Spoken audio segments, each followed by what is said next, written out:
તો વિદ્યાર્થી મિત્રો તમારું ફરી સ્વાગત છે YouTube ચેનલ પર ધોરણ 12 આંકડાશાસ્ત્ર વિષયક સૂચકાંકમાં આપણે ગઈકાલ સુધી 1.4 ના 6 દાખલા પૂરા કરી લીધેલા છે અને હવે આપણે આગળ કે જીવન નિર્વાહ ખર્ચનો સૂચકાંક. તો જીવન નિર્વાહ ખર્ચનો સૂચકાંક એટલે શું? તો આપણે બધા એવું જાણીએ છીએ કે સમાજના અહીં જુદા જુદા વર્ગોમાં વિભાજિત થયેલું છે. જેમ કે આપણે એમ કહીએ કે ગરીબ વર્ગ છે, મધ્યમ વર્ગ છે, તવંગર વર્ગ છે, એમ ત્રણ પ્રકારના વર્ગોમાં આપણું જે વિભાજન થયેલું છે. તો જીવન નિર્વાહ ખર્ચમાં એવું કહી શકાય કે ભાવમાં થતી વધઘટને લીધે સમાજના જુદા જુદા વર્ગના લોકોના જીવન નિર્વાહ ખર્ચમાં થતા ફેરફારોનો અભ્યાસ કરવા માટે જીવન નિર્વાહ ખર્ચના સૂચકાંકની રચના કરવામાં આવે છે. એટલે કે સમાજના જે જુદા જુદા વર્ગો છે, જેમ કે ગરીબ વર્ગ છે, મધ્યમ વર્ગ છે, તવંગર વર્ગ છે, એમાંથી કોઈ પણ એક વર્ગને ધ્યાનમાં રાખીને એનો અભ્યાસ કરીને એના વિશે જે જીવન નિર્વાહ ખર્ચનો સૂચકાંકની રચના કરવામાં આવે છે. એટલે એની વ્યાખ્યા એવું કહી શકાય કે સમાજના કોઈ એક વર્ગના લોકોના કોઈ એક સમયે જીવન નિર્વાહ ખર્ચમાં આધાર વર્ષની સરખામણીમાં ચાલુ વર્ષમાં થતા સાપેક્ષ ટકાવારી ફેરફાર દર્શાવતા અંકને જીવન નિર્વાહ ખર્ચનો સૂચકાંક કહે છે. આ વ્યાખ્યા છે. વ્યાખ્યામાં શું કહે છે કે સમાજનો કોઈ એક વર્ગના લોકોની કોઈ એક સમયની જીવન નિર્વાહ ખર્ચમાં આધાર વર્ષની સરખામણીએ ચાલુ વર્ષમાં થતો સાપેક્ષ ટકાવારી ફેરફાર એટલે આપણે જીવન નિર્વાહ ખર્ચનો સૂચકાંક કહીશું.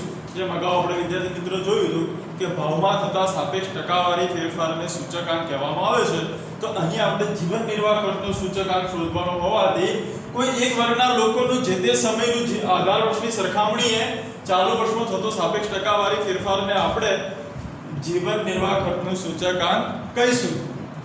તો એની સૂત્ર શું છે કે જીવન નિર્વાહ ખર્ચનો સૂચકાંક બરાબર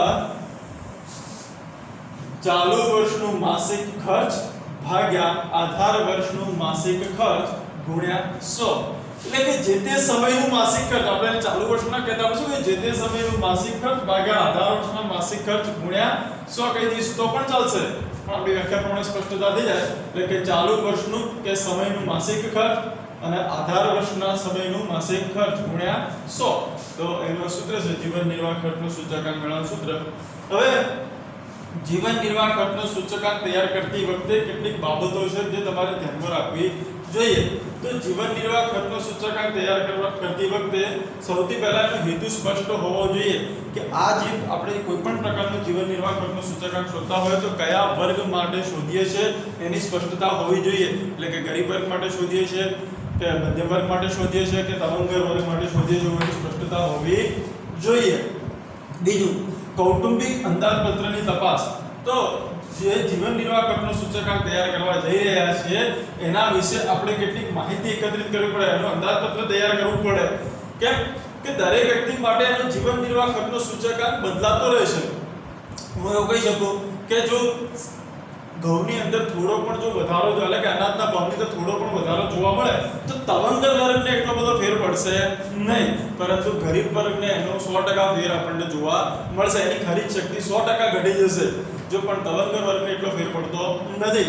એટલા માટે કૌટુંબિક અંદાજપત્રની તપાસ કરવી અનિવાર્ય છે, જરૂરી છે કે જે વસ્તુનો ઉપયોગ થઈ રહ્યો છે એનું વપરાશનું સ્થળ કેવું છે, એનો વિસ્તાર કયો છે, એના આધારે એનું એક અંદાજપત્ર તૈયાર કરવામાં આવે છે. ખોરાકી વસ્તુઓ, જેમાં 5 મુદ્દાઓ સમાવિષ્ટ કરાવી લેવામાં આવશે. એમાં છે ખોરાકી વસ્તુઓ, કપડાં, ભાડું, બળતણ અને વીજળી અને પરચુરણ. એમ 5 વસ્તુઓનું સ્પષ્ટપણે અંદાજપત્ર તૈયાર કરવામાં આવશે કે ખોરાકી વસ્તુઓની પ્રાપ્તિ કયા સ્થાન પરથી કરી રહ્યો છે, કયા વિસ્તારમાંથી કરી રહ્યો છે, એને જે રોજિંદા જીવનમાં પહેરવા માટે કપડાં હોય છે એની પસંદગી કયા સ્થળથી કરી રહ્યો છે. મોગા, જેમ કે મોગા મોલમાંથી આપણે ખરીદીએ કોઈ પણ વસ્તુ તો સ્વાભાવિક છે કે એ ખરીદ શક્તિ ઊંચી જશે. જે તવંગર વર્ગ મોગા મોલમાંથી ખરીદવા નીકળ્યો છે એની ખરીદ શક્તિ ઊંચી છે, પરંતુ ગરીબ વર્ગ જે છે એ મોગા મોલમાંથી કપડાં ખરીદશે નહીં, પણ જે તે પોતાના રહેણાંક વિસ્તારની આજુબાજુ જે હશે દુકાનો ત્યાંથી ખરીદશે. એટલે બંનેની ખરીદ શક્તિ કેવી થશે, અલગ થશે. તો ઇન શોર્ટ આપણે યાદ રાખી શકીએ કે જીવન નિર્વાહ ખર્ચનો સૂચકાંક તૈયાર કરતી વખતે એક એનું અંદાજપત્ર તૈયાર કરવું પડે છે. તો વસ્તુઓની ભાવ પ્રાપ્તિ પણ આપણે મેળવવી પડે કે જે વર્ગનો આપણે અભ્યાસ કરવા જઈ રહ્યા છીએ જીવન નિર્વાહ ખર્ચનો સૂચકાંક. તો એની ભાવ પ્રાપ્તિ માટે આપણે કયા સ્થાનોમાંથી ભાવ પ્રાપ્તિ કર્યા છે? સામાન્યપણે આપણે સરકારી દુકાનોમાંથી આ ભાવ પ્રાપ્તિ કરવો જોઈએ, જેથી કરીને આપણે સ્પષ્ટ ભાવ મળી શકે. પછી આધાર વર્ષની પસંદગી. તો જીવન નિર્વાહ ખર્ચની પસંદગી કરતી વખતે આધાર વર્ષ કેવું હોવું જોઈએ? તો કે પ્રામાણ્ય હોવું જોઈએ. પ્રામાણ્ય કે સામાન્ય હોવું જોઈએ, એટલે કે એવા વર્ષોની અંદર કોઈ પણ પ્રકારની કુદરતી આફતો કે કૃત્રિમ આફતો હોવી જોઈએ નહીં. અને ભાવ પ્રાપ્તિ માટે આપણે સરેરાશ જે આપણે ભાવ પ્રાપ્તિ કર્યા છે એની સરેરાશ મેળવવી જોઈએ યોગ્ય રીતે. જે જુદી જુદી દુકાનો કે સરકારી દુકાનોમાંથી આપણે ભાવ પ્રાપ્તિ કર્યા છે એના માટે આપણે ગુણોત્તર મધ્યક દ્વારા પણ અને ભારિત મધ્યક દ્વારા પણ ભાવ પ્રાપ્તિ કરી શકીએ છીએ. પણ ગુણોત્તર મધ્યક દ્વારા પ્રાપ્તિ થોડી ગણતરી અઘરી બનતી હોવાથી ભારિત સરેરાશની પદ્ધતિ જ યોગ્ય છે. અને છેવટે કે આપણો ભાર. તો વિદ્યાર્થી મિત્રો, અહીંથી આપણે થોડું વધારે અને વિશેષ ધ્યાન આપીશું. આ 5 હેતુઓ આપણે તૈયાર કરવાના છે સ્પષ્ટીકરણ માટે. પરંતુ હવે પછીનો જે પોઈન્ટ છે ભાર, એ આપણે અગાઉ આના પછીના જે દાખલા કરવાના છે એનામાં પણ એની જરૂરિયાત પડતી હોવાથી આપણને એના વિશે થોડી વધારે માહિતી હોવી જોઈએ. કે ભાર કોને કહેવાય છે? તો કે વસ્તુનું મહત્વનું પ્રમાણ જે ગણી અને જે અંક આપવામાં આવે છે તેને સામાન્યપણે ભાર કહે છે. વસ્તુના મહત્વના પ્રમાણને ધ્યાનમાં લઈને જે અંક આપીએ છીએ આપણે, એટલે કેવું કહી શકાય?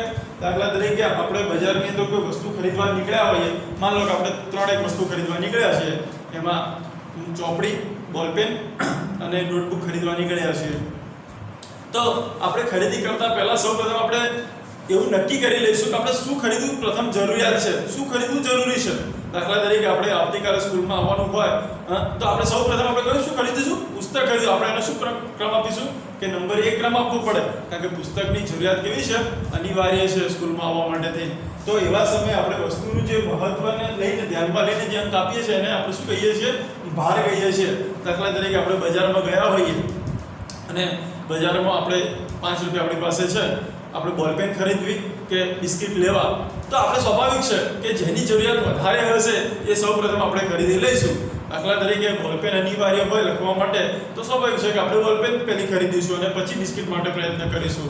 અને જો આપણને એમ લાગે કે ના, બિસ્કિટ અનિવાર્ય છે, તો આપણે સૌપ્રથમ બિસ્કિટ ખરીદીશું અને પછી બોલપેન ખરીદીશું. પણ વિદ્યાર્થી મિત્રો, આવા ઉદાહરણો કરતાં આપણે એ વસ્તુ મગજમાં રાખીએ કે વસ્તુનું મહત્વને આધારે સૌપ્રથમ એને અંક આપવામાં આવે છે. તો હું સામાન્ય જીવનની વ્યવહારની વાત કરું કે ભાઈ આપણે અનાજ અને કપડાં બંને ખરીદવા જતા હોઈએ, તો સ્વાભાવિક છે કે આપણી અનાજની જે જરૂરિયાત છે એ કપડાં કરતાં વધારે છે. તો કપડાં કરતાં વધારે હોવાથી અનાજ આપણે પહેલું ખરીદીશું, ન કે કપડાં. કપડાં તો પછી પણ ખરીદી શકાય, પણ અનાજ એ રોજિંદા જીવનમાં સૌપ્રથમ આવતી જરૂરિયાત છે, એટલે એને આપણે સ્પષ્ટપણે અંક 1 જ આપવો જોઈએ. અને એના પછીની જે જરૂરિયાત છે, જેમ કે કપડાં છે, એને આપણે અંક 2 આપી શકીએ. એમ વસ્તુનું જે મહત્વ છે સૌપ્રથમ એને અગ્રિમતા આપવામાં આવે છે અને એના આધારે આપણે એને અંક આપીએ છીએ, જેને આપણે શું કહીશું? ભાર કહીશું. તો ભારના 2 પ્રકાર છે. ભારના કેટલા પ્રકાર છે? ભારના 2 પ્રકાર છે. એક છે ગર્ભિત ભાર, જેને પરોક્ષ ભાર પણ આપણે કહીશું, અને બીજો છે સ્પષ્ટ ભાર, જેને આપણે પ્રત્યક્ષ ભાર પણ કહીશું. હવે ગર્ભિત ભાર એટલે શું? તો આપણે સામાન્યપણે એવું કહીશું કે કોઈ એક વસ્તુનું મહત્વ અન્ય વસ્તુ પર રહેલું હોય, કોઈ એક વસ્તુનું મહત્વ કોઈ બીજી વસ્તુ પર રહેલું હોય, તો એને આપણે ગર્ભિત ભાર કહીએ છીએ. દાખલા તરીકે વસ્તુ A નું પ્રમાણ વસ્તુ B કરતાં બમણું છે. જો વસ્તુ A નું પ્રમાણ વસ્તુ B કરતાં બમણું હોય, તો એનો મતલબ એવો થયો કે વસ્તુ A નો આધાર ક્યાં છે? તો કે વસ્તુ B ઉપર છે. તો વસ્તુ B નું પ્રમાણને આધારે વસ્તુ A નું પ્રમાણ આપવાનું હોવાથી એને શું કહેવાય છે? ગર્ભિત ભાર કહેવાય છે. અને બીજો છે સ્પષ્ટ ભાર. સ્પષ્ટ ભાર એટલે શું? તો કે જે વસ્તુ માટેનો આપણો અંક પહેલેથી પરફેક્ટ નક્કી જ હોય, તો એને આપણે શું કહીશું? સ્પષ્ટ ભાર કહીશું. કે સીધો ભાર આપી દેવા તો એને પ્રત્યક્ષ ભારથી આપણે ઓળખવામાં આવે છે. દાખલા તરીકે 2 વસ્તુઓ છે, A અને B વસ્તુ છે, તો A નું મહત્વ 1 છે અને B નું મહત્વ 2 છે. તો આપણે એમ કહી શકીએ કે આ કેવો ભાર છે? સ્પષ્ટ ભાર છે. પણ ગર્ભિત ભારમાં શું લખીએ છીએ આપણે? કે A નું મહત્વ B કરતાં બમણું છે. બમણું છે। તો અહીં આપણે આ પરોક્ષ ભારની વાત કરું છું અત્યારે કે પરોક્ષ ભારમાં આપણે શું કરીએ છીએ કે વસ્તુ A નું મહત્વ વસ્તુ B કરતા બમણું છે તો A નું મહત્વ કોના પર આધાર રાખે છે B ઉપર એટલે કે જ્યાં સુધી આપણને B નું મહત્વ નહીં મળે ત્યાં સુધી આપણને A નું મહત્વ મળવાનું નથી એટલે આ કહેવાય ગર્ભિત ભાર પરોક્ષ ભાર એટલે કે અહીં A નો ભાર જે છે એ પરોક્ષ રીતે B સાથે સંકળાયેલો છે એટલે એને ગર્ભિત ભાર કહે છે। અને સ્પષ્ટ ભારમાં આપણે જે પણ અંક હોય છે જે પણ વસ્તુ હોય છે એને સ્પષ્ટ રીતે અંક આપી દેવામાં આવે છે કે વસ્તુ A નું મહત્વ 1 છે વસ્તુ B નું મહત્વ 2 છે તો આપણે એકબીજા પર આધાર રાખવો પડતો નથી એટલે આ કયા પ્રકારનો ભાર કહેવાય છે સ્પષ્ટ ભાર કહેવાય છે। તો સ્પષ્ટ ભારમાં બે રીત છે સ્પષ્ટ ભારમાં કેટલી રીતો છે તો સ્પષ્ટ ભાર આપવાની બે રીતો પ્રચલિત છે। તો સ્પષ્ટ ભારની બે રીતો કઈ પ્રચલિત છે તો કે એક કુલ ખર્ચની રીત પ્રચલિત છે અને એક છે કૌટુંબિક અંદાજપત્રની રીત। તો આપણે વારાફરતી અભ્યાસ કરીશું બે પદ્ધતિનો તો વિદ્યાર્થી મિત્રો ખાસ તમે આ નોટબુકમાં તમારે કરી લો।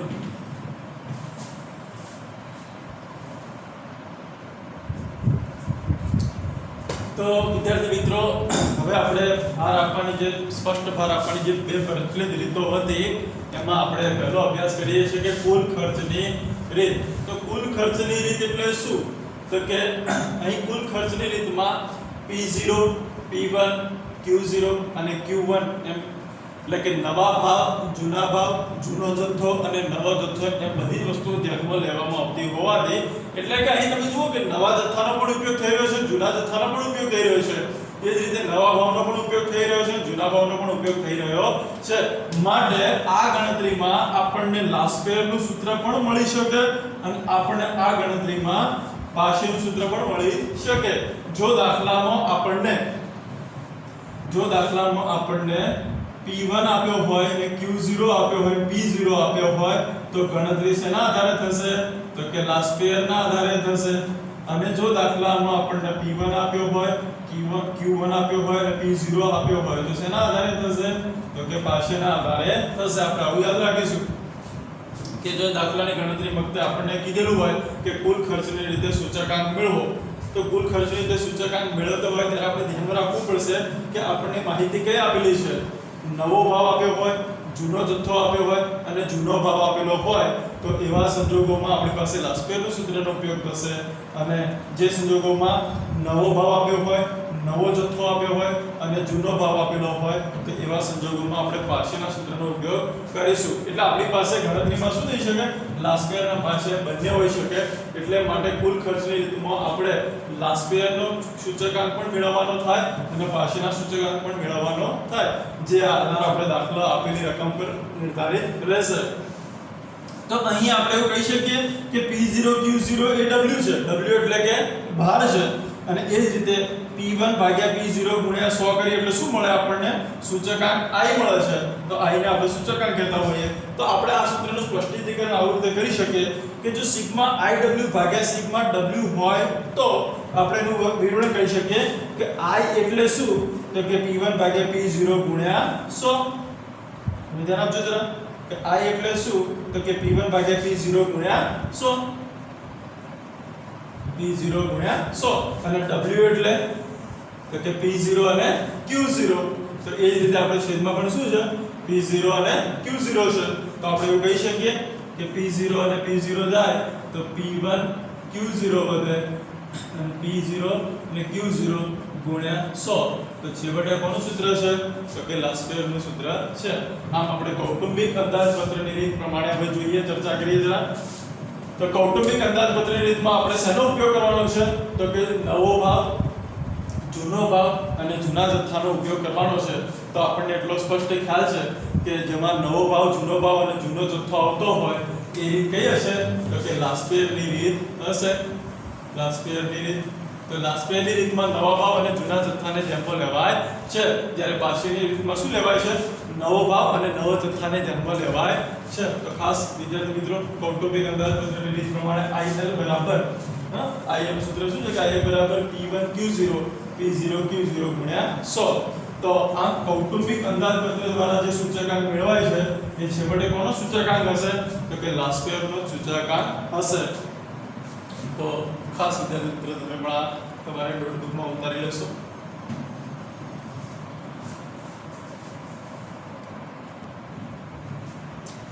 તો વિદ્યાર્થી મિત્રો સ્વાધ્યાય 1.4 નો પહેલો દાખલો સ્વાધ્યાય 1.4 ના પહેલા દાખલામાં આપણને એવું કીધું છે કે મધ્યમ વર્ગના કુટુંબોની અંદાજપત્ર તપાસ પરથી નીચે મુજબની માહિતી મળે છે તે પરથી વર્ષ 2013 ના સાપેક્ષમાં વર્ષ 2015 ના જીવન નિર્વાહ ખર્ચમાં કેટલો ફેરફાર જણાય છે તે સૂચકાંક મેળવીને જણાવો અને જો વર્ષ 2013 દરમિયાન કોઈ એક કુટુંબની ખર્ચવાપાત્ર સરેરાશ માસિક આવક 15000 હોય સરેરાશ 15000 હોય તો વર્ષ 2015 દરમિયાન જરૂરી ખર્ચપાત્ર સરેરાશ માસિક રકમનો અંદાજ મેળવો. આપણે અંદાજ મેળવીને આપવાનો છે એમને.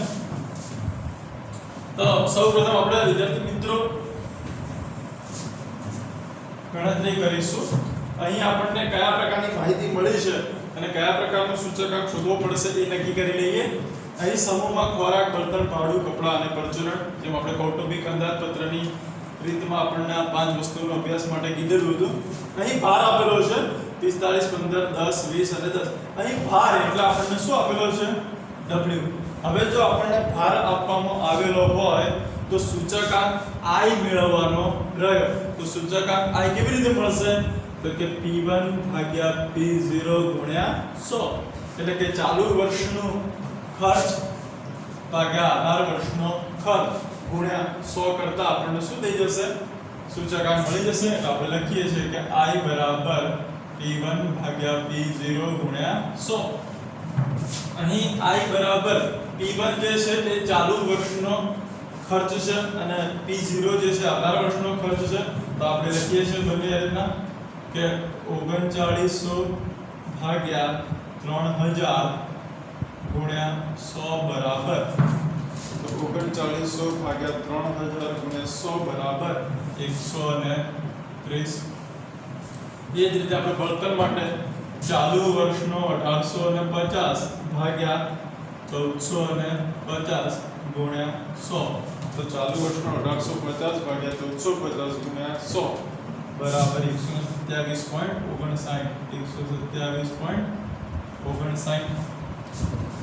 1850 ભાગ્યા 1450 ગુણ્યા 100 એટલે 127.59 જેટલું થાય છે. એ જ રીતે હવે ભાડું માટે આપણે શોધીએ તો કે 2400 ભાગ્યા 1500 ગુણ્યા 100 બરાબર 2400 ભાગ્યા 1500 ગુણ્યા 100 બરાબર 160 જેટલો થાય છે. એ જ રીતે આપણે કપડા માટેનું સૂચકાંક શોધીશું તો 900 ભાગ્યા 600 ગુણ્યા 100.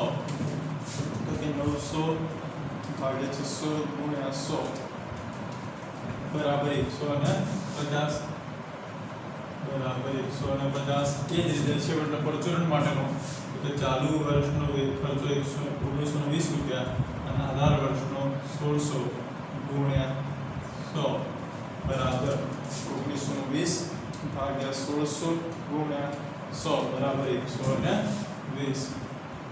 આમ ક્રમશઃ આપણને I મળી ગયા છે. જો I મળતા હોય તો I અને W નો ગુણાકાર.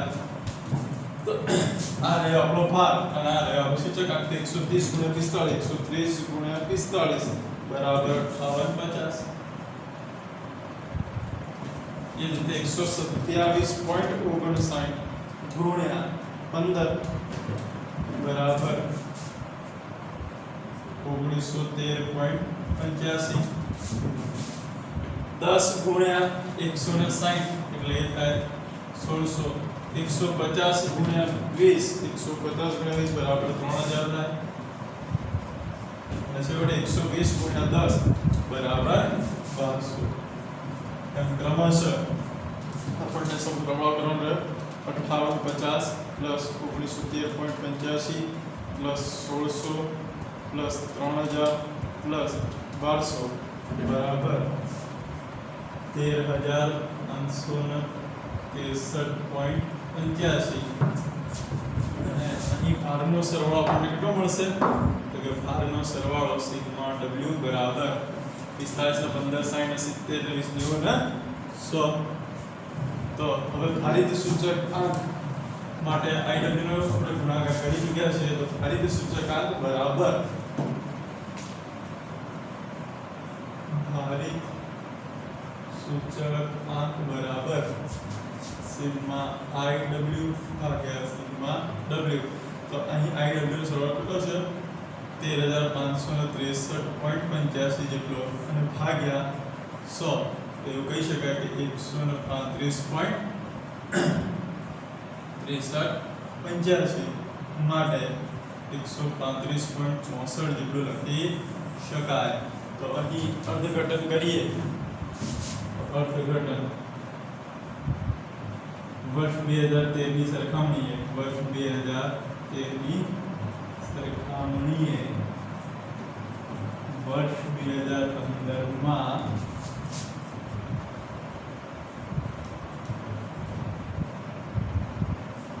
35.64% નો વધારો જોવા મળે છે.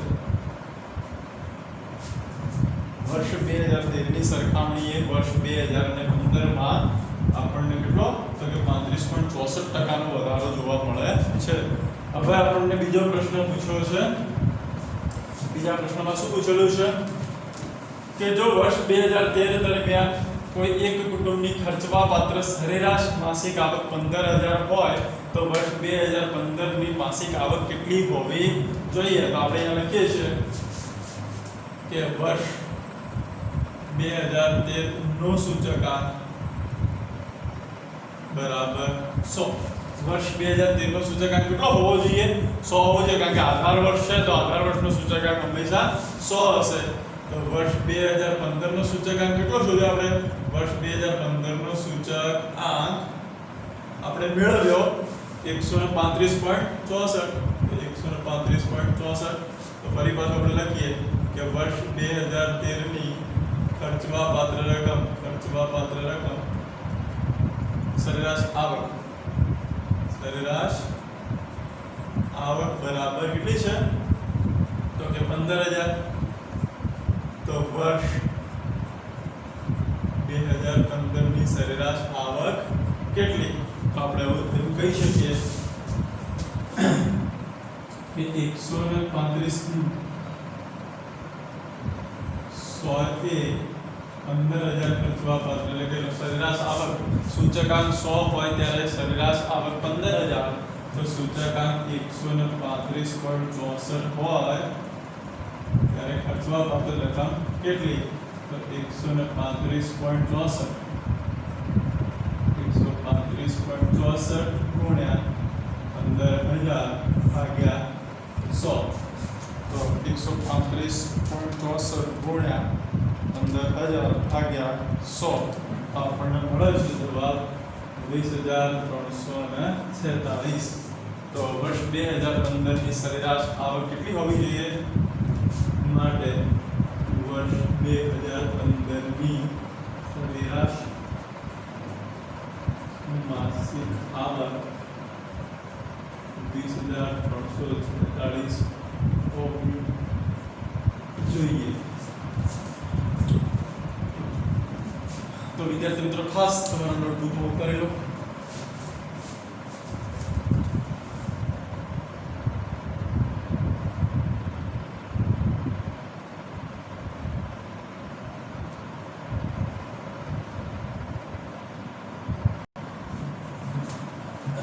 તો વિદ્યાર્થી મિત્રો સ્વાધ્યાય 1.4 નો બીજો દાખલો કે જેમાં આપણને માહિતી આપેલી છે કે પરાગી ચીજવસ્તુઓના ભાવ અને વપરાશની માહિતી પરથી કૌટુંબિક અંદાજપત્ર રીતે વર્ષ 2014 નો સૂચકાંક ગણો અને તેનું અર્થઘટન કરો. અહીં આપણને માહિતીમાં કયા પ્રકારની માહિતી આપેલી છે?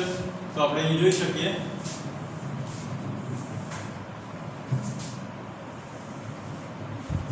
કે વસ્તુમાં ઘઉં, ચોખા, બાજરી અને તુવેર દાળ આપેલી છે. વર્ષ 2010 ની અંદર જથ્થો અને ભાવ એમ બંને આપેલું છે. તો જથ્થો 60, 40, 15 અને 25 જેવો, ભાવ 15, 32, 12 અને 50. અને વર્ષ 2014 માં ભાવ આપેલો છે આપણને 18, 40, 14 અને 70. તો આપણે જે અનુક્રમે આધાર વર્ષને સંજ્ઞાઓ છે દર્શાવી દઈએ. એટલે આને કહેવાય આપણે Q0, આને કહેવાય આપણે P0 અને ચાલુ વર્ષના ભાવને આપણે P1 કહીએ છીએ. એટલે કે જ્યાં આગળ નવો ભાવ, જૂનો ભાવ અને જૂનો જથ્થો આપેલો હોય એવા સમયે આપણે લાસ્પેના સૂચકાંકની ગણતરી કરવી પડે. અહીં આપણને સ્પષ્ટપણે કદાચ સૂચના પણ છે કે કૌટુંબિક અંદાજપત્રની રીતે સૂચકાંક મેળવો.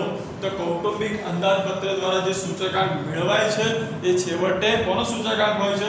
તો કે લાસ્પેરનો સૂચકાંક જ હોય છે. તો આપણે વિદ્યાર્થી મિત્રો ગણતરી કરી લઈએ.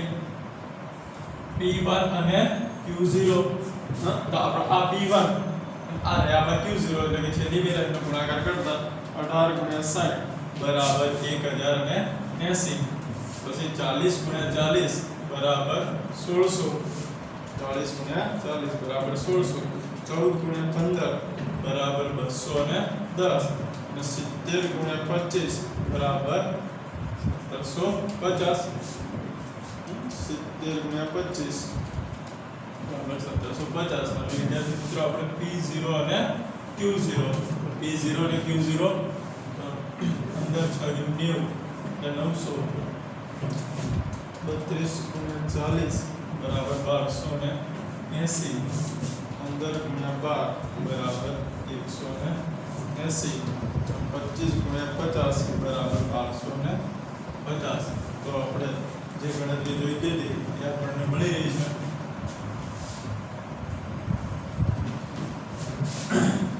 સરવાળા કરી લઈએ. 1080 + 1600 + 210 + 1750 46 40 900 + 1280 + 180 એટલે 1250 બરાબર 3610.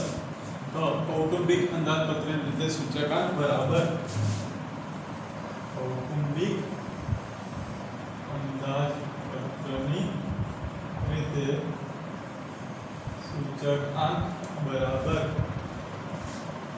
સિગ્મા P1 Q0 ભાગ્યા સિગ્મા P0 Q0 ગુણ્યા 100. તો અહીં 46 40 ભાગ્યા 3610 ગુણ્યા 100. 46 40 ભાગ્યા 3610